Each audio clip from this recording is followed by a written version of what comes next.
Hello mga idol. Ngayong araw ay magluluto tayo ng spicy seafood soup or sa Thai words na tom yum seafood. At nilalagyan na rin natin ating mga sangkap kasama ang kamatis, oyster mushroom, button mushroom, sili, kaffir lime, tanglad, at galanggal. At tinimplahan na rin natin ng white sugar, chicken powder, at salt. At ngayon naman ay lalagay na natin ang chili paste. Yan po ay nagbibigay ng ganda ng kulay ng ating sabaw at nagpapasarap ng ating sabaw. Chili paste. Nilalagyan na rin natin ng patis or pesos.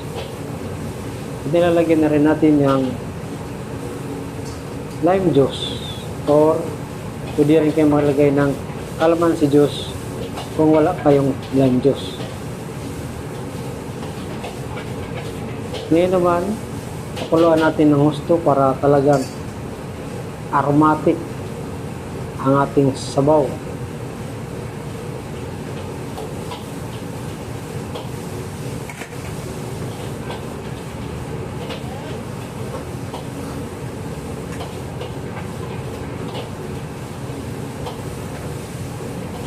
At nilalagyan na rin natin ang seafoods. Kasama po dyan ang pusit, tahong, hipon, at escallop. Depende po sa inyo kung ano po ang ilalagyan yung seafoods. Lahat ng seafoods pwede. Ngayon, pakuluan lang muna natin ng bagya.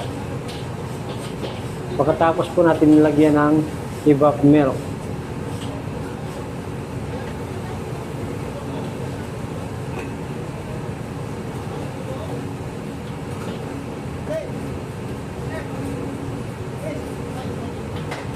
At ngayon, hanguin na natin.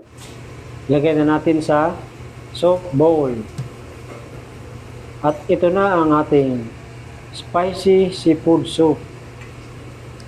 Wow! Sarap!